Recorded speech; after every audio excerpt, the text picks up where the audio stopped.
It means that Israel is no longer just targeting the Palestinian people engaged in a war of extermination against the Palestinian people. They are now after international order, literally.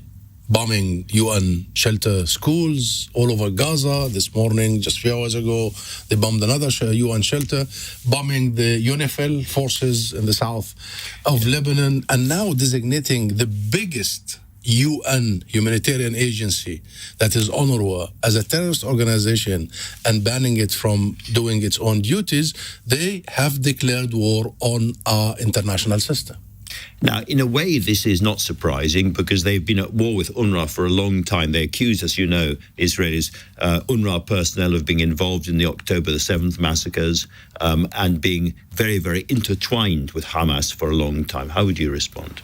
Unfounded, and go back to the UN reports following these allegations, completely false allegations by Israel. And even if there are some individuals, for the sake of the argument, who did things that are not unacceptable, you don't go and collectively punish a UN organization and the 30,000 employees of the organization and the millions of people who benefit from this organization. It's a lifeline. It's a lifeline for the people in Gaza.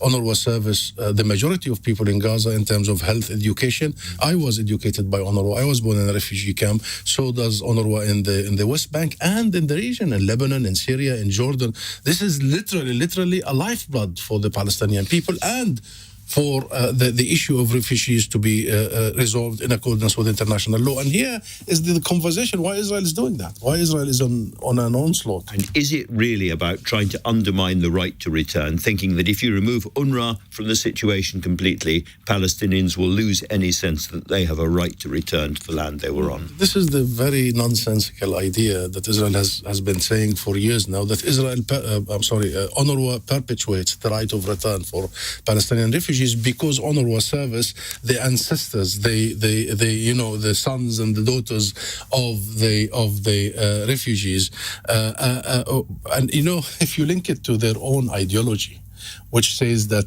2,000 years ago they were here, our ancestors, and then we, the sons, and have to come back to our land. And then people who lost their homes and farms by the use of force only a few decades ago are not even able or have the right to be serviced by the international community. So this is an ideological debate where Israel thinks the collapse of UNRWA would end the right of return. This is nonsense. The right of return is a birthright. It's inalienable. It's enshrined in international law. It has nothing to do with UNRWA. UNRWA is there to service the Palestinian refugees in their exile until their right of return is being fulfilled. But if Israel is going to do this for UNRWA, guess what? They're going to do this for every and each international organization because they have a problem with international organizations that protect our children or provide for our children. So maybe Save the Children is next. They have a problem with the health organizations like the WHO. So maybe WHO is going to be next. This is a mindset that considers international law, international legality, international institutions to be the enemy of Israel. It is not the enemy of Israel. These institutions are actually the enemy of illegality. And that's why UNRWA is at the brunt. Now, Keir Starmer says he is gravely concerned about this. The Belgians are gravely concerned. The Germans are gravely concerned. The Americans are gravely concerned. And yet none of this seems to touch Prime Minister Netanyahu or the Israeli government at all. They've heard gravely concerned many, many times before, and they'll hear it again. It's as if this is having no impact at all on Israel. International views. Because Israel has grown accustomed to listening, hearing statements without action. The moment Netanyahu gets it that there will be consequences, he will start listening. And consequences are very well known. If a member state of the international system goes and designates a whole organization as a terrorist organization, prevented from operating, and by the way, UNRWA operates in the land of the occupied state of Palestine, and the state of Palestine that is recognized by the UN, recognized by the majority of the world, gives UNRWA the right to operate. So Israel has no right to prevent you. But it can stop UNRWA getting in, that's the point. As an occupying force, and according to the International Court of Justice, that occupation is unlawful. But this is a business that has gone for a long time. Western leaders, including London, say words without action, and the action is very well known. If a state member is targeting the UN, and it's not just UNRWA. I mean, they have declared the Secretary General of the United Nations, Guterres, as persona non grata. So they are targeting the entire lot, the whole system of the. And from their point of view, none of this really matters.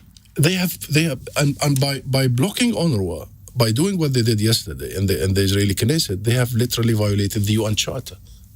And therefore, what actions should the international community? We call on the UK government, on Keir Starmer, the Prime Minister, and the Foreign Secretary to lead international efforts to make sure that member states abide by the UN Charter and abide by their own obligations. If they don't, then we know what to do.